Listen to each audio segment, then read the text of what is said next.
A sacred rule is about to be broken. On a San Francisco stage, the new CEO of Microsoft looks into a hall full of skeptics and says two words that once sounded heretical: Office for iPad. Gasps roll through the room. The altar of Windows is no longer the only place to worship. He hears a line he typed on day one echoing in his head. Our industry does not respect tradition. It only respects innovation.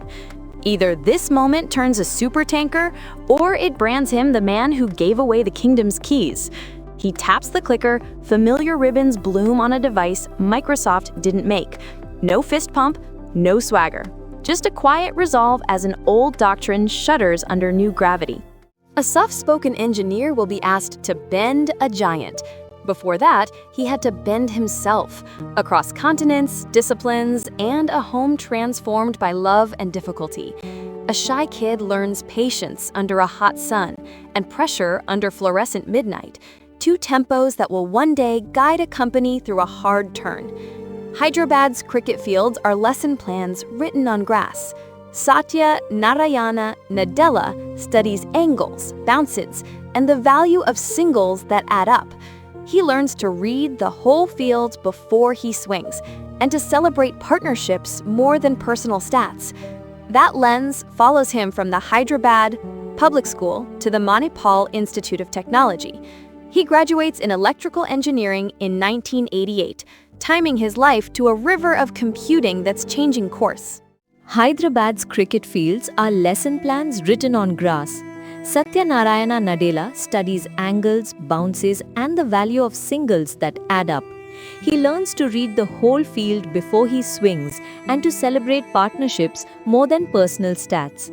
That lens follows him from the Hyderabad Public School to the Manipal Institute of Technology. He graduates in electrical engineering in 1988, timing his life to a river of computing that's changing course. Milwaukee winters bite. In windowless labs at the University of Wisconsin-Milwaukee, he earns an MS in computer science in 1990. He falls in love with the layers beneath the screen, the part of computing that must be precise when everything else is noisy. Nights sound like keyboard clicks and humming fans. He heads to Sun Microsystems, where machines are designed to think together. Then 1992 arrives, and with it a decision: move to Microsoft and help on Windows NT, the steady backbone for business computing. He isn't loud in meetings. He ships. He adds an MBA from the University of Chicago Booth School of Business in 1997. Weekends on planes, Saturdays in class, Mondays back at his desk. Suddenly, profit and loss tables read like performance logs, and strategy diagrams feel like system architecture. That blend becomes his edge, a technologist with the courage to zoom out and the skill to zoom back in. Then life redraws his map. He and his wife Anu welcome their son Zain after a complicated delivery. Doctors, therapists, machines. Cerebral palsy becomes part of the family's language. He will later frame the lesson plainly. Nothing had happened to him. Something had happened to Zain, and recognizing that changed him. Empathy stops being an abstract virtue and becomes a way of operating. Listen first, design around real needs, and fight for outcomes that actually matter. In the quiet hours of hospitals and home care, a leadership philosophy sets like steel. The boy who learned to read a cricket pitch now reads rooms, systems, and lives, with a patience that comes from knowing what truly matters. He chooses the bloodstream over the spotlight, betting that the future belongs to whoever powers everyone else's success. Inside Microsoft, he gravitates to what others call plumbing, and he calls possibility. Servers, tools, the invisible layers that make other people's breakthroughs possible. In 2011, he's tapped to lead the server and tools business, then drives the cloud and enterprise shift. Azure evolving from promise to platform. Markets speak in quarters. He's thinking in eras, staring at rows of racks and seeing a global operating system. A windowless war room becomes the classroom. Heat maps flicker, uptime graphs twitch under load. Engineers argue about latency budgets like cricketers argue over field placements. Inches decide outcomes. His questions keep returning to the customer's reality. Where does it break? What turns this platform into someone else's unfair advantage? How do we make the hard parts vanish so builders can go faster? Humility becomes strategy. To win the cloud, you serve what you don't control. You provide primitives, compute, storage, identity that anyone can assemble in their own way. The habit of guarding turf gives way to the discipline of enabling choice. It's not a slogan. It's an engineering requirement that will soon rewire the rest of the company's instincts. A new title comes with old expectations. He answers by changing the questions about what Microsoft is for and who it must serve next. A memo rewrites the company's self-image, and the first proof is a product decision that dares the faithful to follow. February 4th, 2014. The new CEO writes to a company that's both proud and anxious. He frames Microsoft as a productivity and platform company in a mobile-first, cloud-first world, and vows to reinvent productivity to empower every person and every organization on the planet. Weeks later, belief becomes policy in code. Office arrives on iPad. The applause outside is polite. The quake inside is not. He knows the cost of clarity. July 2014, up to 18,000 jobs are cut, much of it tied to unwinding a phone strategy that can't carry the future. No euphemisms. He writes to employees with the softness of a human and the firmness of a leader. This is painful and necessary. The next year brings a write-down of $7.6 billion and 7,800 more job cuts in phone hardware, the price of refusing to drag yesterday into tomorrow. There's no elegant way to do it, only the most careful way possible. Then comes a public mistake. October 2014, on stage at the Grace Hopper celebration, he suggests that women should rely on good karma rather than ask for raises. The backlash is swift and warranted. Hours later, he owns it in writing. His earlier answer was completely wrong and makes explicit what should have been obvious. If you think you deserve a raise, ask. Over time, the way he talks about equity becomes more precise, and who's in the room when policies are shaped changes too. A leader who preaches learning gets a live lesson on a big stage with real consequences. The company that once guarded its walls starts laying foundations for bridges, and the proof shows up in code, not press releases. Change lands in a series of engineering choices. .NET goes open source. Azure embraces Linux as a first-class citizen. 2 years later, Microsoft joins the Linux Foundation as a platinum member. Skepticism in the developer world gives way to reluctant curiosity, then adoption. What once sounded like heresy becomes routine. Microsoft builds for where customers are, not where the company wishes they were. The culture bends with the code. Review questions change from, "Is it on Windows?" to, "Does it run wherever customers run?" Teams ship features that debut on rival platforms because that's where the learning is fastest. Openness isn't charity, it's physics. Platforms that welcome more participants collect more gravity. A fortress can't do that. A bridge can. Reputation changes the way a system boots. Slowly, then suddenly. Reliability and respect compound. And developers, the most skeptical audience, start to believe what they can measure. He buys living networks, work and code, and refuses to sand off their edges. The value is in their gravity, not in new signage. 2016, a $26.2 billion handshake brings LinkedIn into the fold. To outsiders, it's a social network deal. To him, it's a graph of work, skills, relationships, conversations that can reduce friction across Microsoft 365, Dynamics, and the cloud. The old instinct would have been to rebrand and rewire. The new playbook preserves identity and amplifies motion. Keep LinkedIn's cadence, feud it with Microsoft's infrastructure, and integrate at the seams where users will actually feel help. 2 years later, a $7.5 billion acquisition brings GitHub into the house. If LinkedIn is the graph of work, GitHub is the cathedral of code. A few years earlier, the idea would have sounded like a punchline. Now it feels like a promise. Independence preserved, investment where it counts, and trust earned through uptime and tooling rather than slogans. Developers notice when latency drops and support sharpens. Respect shows up in millisecond increments. The pattern holds. Don't paint everything the same color. Make the backbone stronger and the edges smarter. He isn't building an empire of matching logos. He's connecting ecosystems that keep their accents while sharing a spine. The company learns a new reflex: strengthen the network, not the brand on the door. The bets get bigger, so do the stakes. AI arrives like a tide, and with it, questions that outsize quarterly plans. AI stops being garnish and becomes the main course. The bet is to braid research, compute, and product until intelligence feels like oxygen. 2019, Microsoft and OpenAI announce a multi-year partnership, including a $1 billion Microsoft investment and Azure as OpenAI's platform of choice. On January 23, 2023, they declare a third phase, signaling a deeper commitment across supercomputing, models, and products. The question isn't whether to invest, it's how deeply to intertwine. He chooses to braid. Whiteboards fill with arguments, tokens, throughput, latency, guardrails. The hardest decisions aren't about demos, they're about defaults.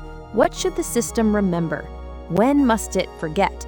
How do you make help useful without veering into intrusion? Inside these rooms, he pushes toward a North Star. Make the hard things easy and the easy things invisible, for users and for developers. Copilot becomes a word you can point to. It writes and rewrites inside Microsoft 365. It suggests code in GitHub. It threads through Bing, Windows, and security consoles. The language is intentional. Not driver, Copilot. Assistance, not automation. Amplification, not replacement. October 13th, 2023, the Activision Blizzard deal closes. Call of Duty, World of Warcraft, Candy Crush. Yes, it's content, but it's also presence in the spaces where the next computing platforms may be decided. Persistent worlds, virtual economies, communities that behave like countries. He knows the risks, regulators, integration, culture, and takes them anyway. Sitting out means forfeiting the field where rules will be written. January 2024, headlines say Microsoft has overtaken Apple as the most valuable public company. He's seen market caps swing before. The number he tracks more closely lives elsewhere. How many people did we actually help do their best work today? March 19, 2024, Mustafa Suleyman and Karen Simonian arrived to form Microsoft AI.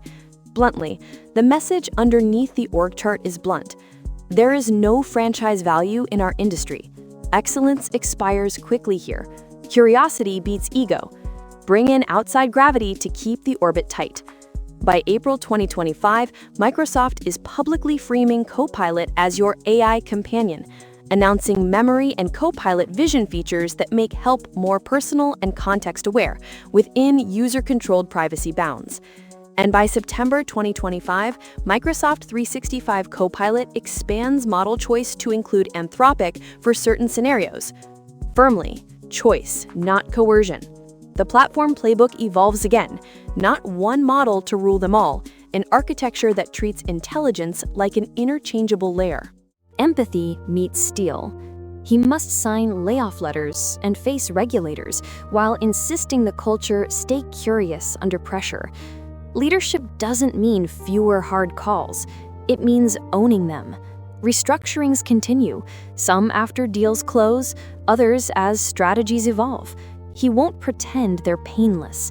He focuses on making the process less cruel than the industry's default. More context, clearer timelines, real support. Empathy here is not the absence of cuts, it's refusing to make them casually. Regulatory scrutiny becomes part of the work. Antitrust questions signal that reach can harm if left unchecked. He argues, he cooperates, he adjusts. The goal isn't to win at any cost. It's to create value where the ecosystem thrives with you, and to pull back where it doesn't. That's not sainthood. It's a discipline that treats power like a volatile chemical, useful, dangerous, and never to be handled with bare hands. Culture is the holding environment for every decision. He helps rewire Microsoft's metabolism from defensiveness to inquiry. The new reflex is to ask better questions, challenge sacred assumptions, and run experiments that might make your own team obsolete. He says it out loud: be a learn-it-all, not a know-it-all.